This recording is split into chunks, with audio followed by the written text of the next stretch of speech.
How are y'all doing today, yo? I just want to say first off, Happy New Year. Hope y'all having a good New Year. Good morning to everyone who's just waking up, just coming on YouTube, or just enjoying the day in general. I'm having a great day. It's the New Year, and I have so many big things for this New Year. Mark my words, I'm gonna remember this video in about a year's time. We're gonna come back to this video in a year's time, and we're gonna see how we did. We're gonna see my channel growth, and we're gonna see everything from a year's time. For example, I might have 1 million subscribers by the end of this year. Who knows?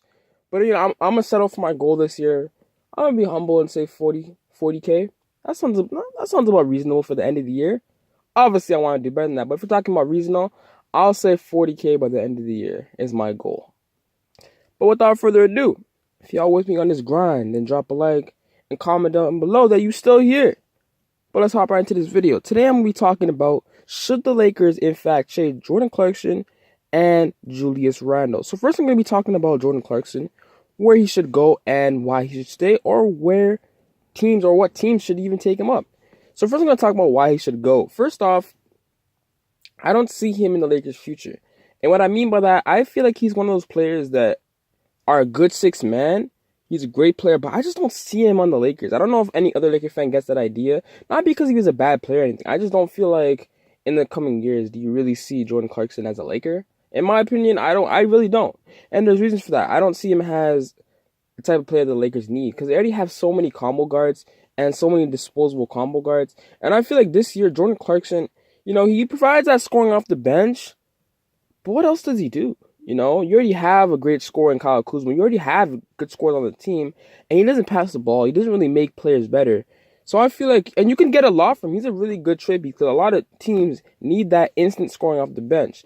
And if y'all watch Laker games, that's not really amounting to wins, because the Lakers are the worst team in their Western Conference right now. They're 11 and, or I don't even know what the record is, but they are the worst team in the Western Conference right now.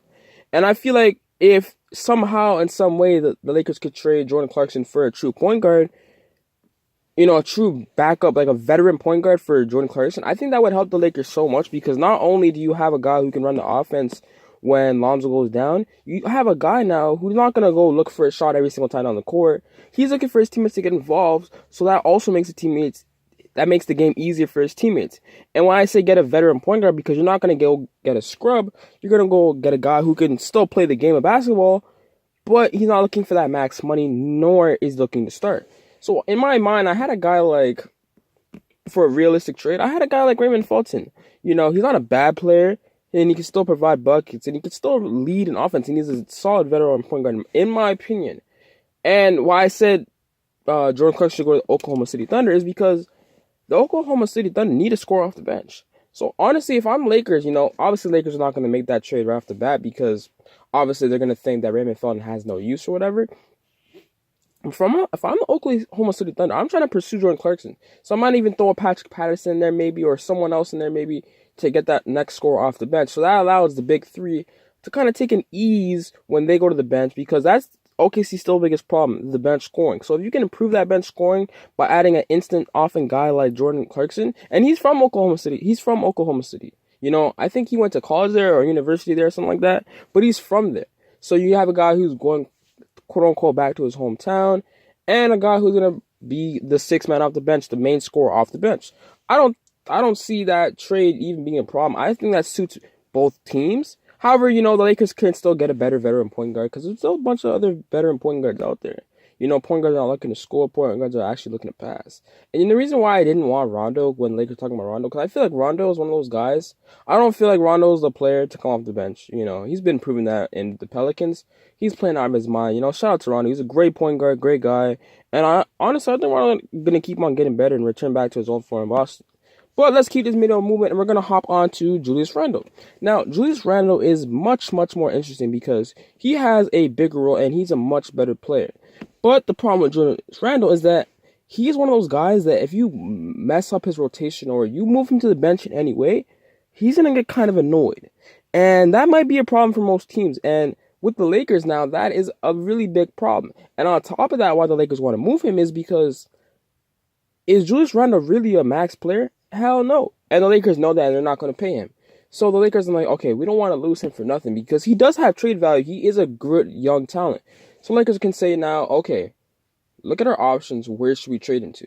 In my mind, I was thinking, the Wizards. How nice would be you have a guy like John Wall, Bradley Beal, and a young Julius Randle. Three guys who run him down the court. You can throw lobs to Julius Randle and another scorer and another rebounder, which can pretty much help the Washington Wizards.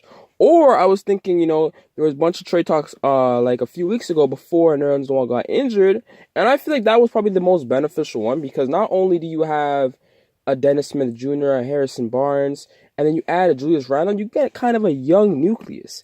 And I don't think the Dallas are going to go anywhere in the playoffs. I mean, not even in the playoffs. I mean, in terms of the record, I feel like they're going to be in the lottery. So now you have those three players. Which on top of that, you have that team, that core for the future because Dirk's going to retire soon.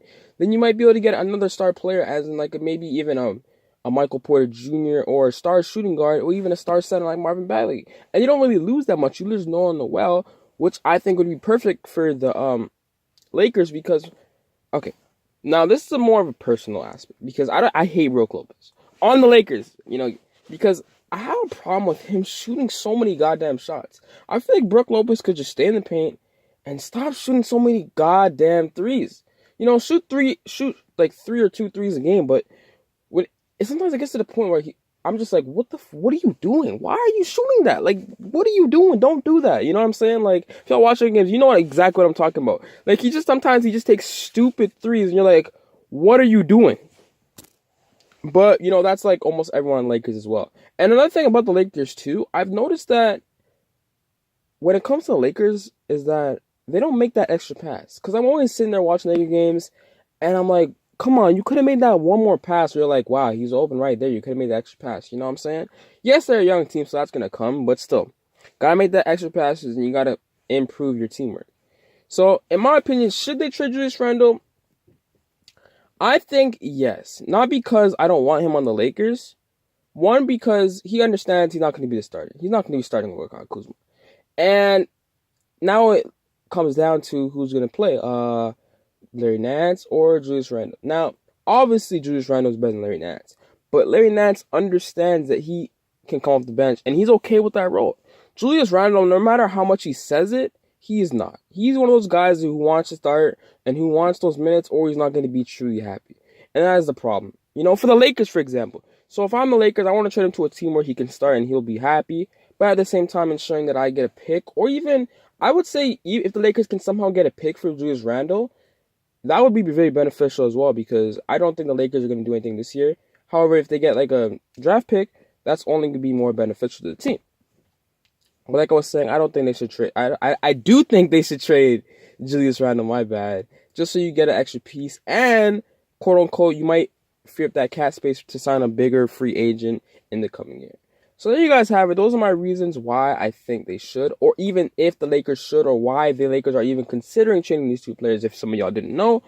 So there you guys have it. You guys enjoyed that, drop a like, subscribe, and comment down below for my future video. Like, give me some ideas what I should do because, it's always interesting to see what you guys want to see so I can put that content out there, get more interactive with my viewers and my subscribers.